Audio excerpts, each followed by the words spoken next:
10 years old, and I held my mother's gun to my head, and I wanted to blow my brains out all over her wall.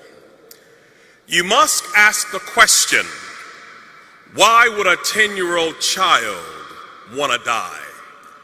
10 is a time to dream of being an astronaut, of being a soccer star, a football player, a preacher, a pastor, a doctor. But for me, life was so horrific, with so much vitriol and pain, I wanted to die. I'm the product of interracial immigrants. My grandmother was tall, white, and thin from Germany, and we called her French fry. My grandfather was a big, burly black man from Cuba, and we called him Hamburger. Hamburger met French fry and created a Happy Meal. And these two immigrants produced 7 McNuggets with special sauce. We would joke that we would have Wiener Schnitzel with salsa for Thanksgiving. My grandfather had to hide the fact in the 1940s in America that he was married to a Caucasian woman. But one wedding anniversary, he had a flaw. He liked to drink overproof Cuban rum. And one evening he was inebriated. And a man saw them together and said to my grandmother, "Why would you be a nigger lover?" My grandfather, with huge arms, lost his temper and hit the man in the jaw and broke his neck. The man didn't die, but he was injured severely. He went to the worst prison, convicted of the crime, Mansfield Reformatory in Ohio, locked down 23 hours a day.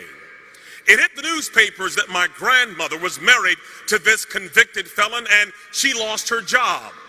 But being a German woman, she didn't complain or whine or woe is me. She began to work odd jobs, cleaning other people's houses and toilets, taking care of their children. But as she was working, she would have fainting spells, passing out doing her job. She went to the doctor and discovered that she had a tumor growing behind her left eye that was metastasizing to her brain.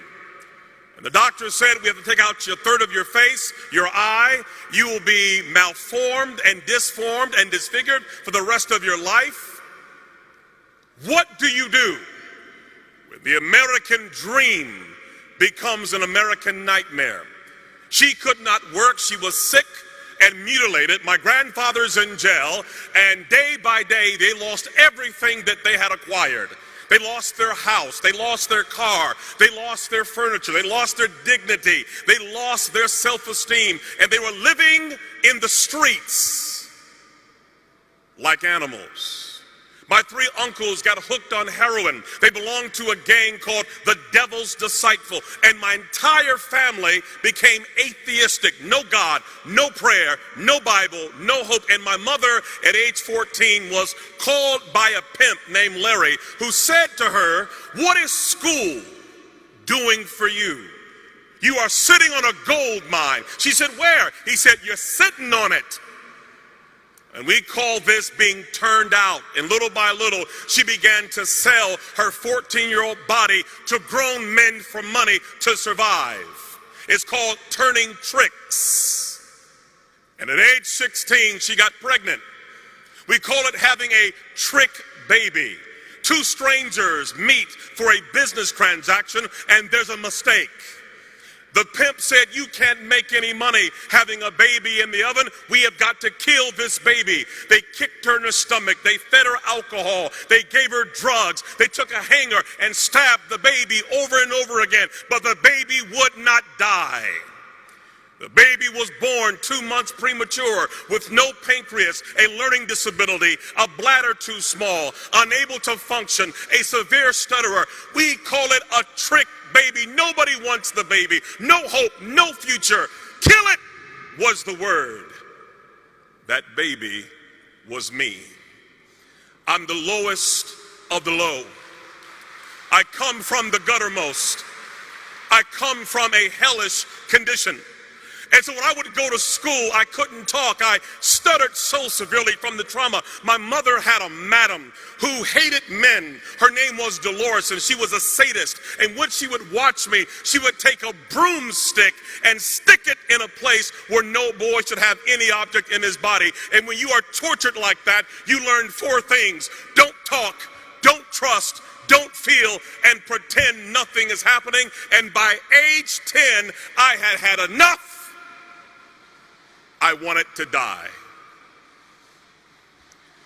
And in my school, they put me in a boiler room with other kids who were dysfunctional like me, where we would finger paint all day long. And yet there was a teacher, thank God for her, who had a Gideon Bible, and she came to my school and she saw kids like me as her mission field. And she would give me this Gideon Bible and read to me stories of dysfunctional characters who God used. She would say to me, Ronaldo, God uses greatly those who have been wounded very deeply. He will turn your pain into power, your wounds into wisdom. She had me read the story of Moses, who was also a stutterer. I began to understand that God did love a trick baby. Even as low as I was, there was hope for me and possibility. And when a child begins to understand the love of God and the power of his word and the possibilities, it changes everything. How can a young man keep his way clean? By taking heed according to your word. Your word have I hid in my heart that I may not sin against thee. I began to memorize the Bible, that Gideon Bible, reading 2,000 scriptures. And when you put that kind of word in a life, something begins to happen. My stuttering went away. I stopped wetting the bed. I stood tall. I became valedictorian, became a pastor, and preached until everybody in my family got saved. Why? Because somebody placed the Gideon Bible in a woman's hand that changed a life forever. Yes, I was born a trick baby, but the trick was on the devil, because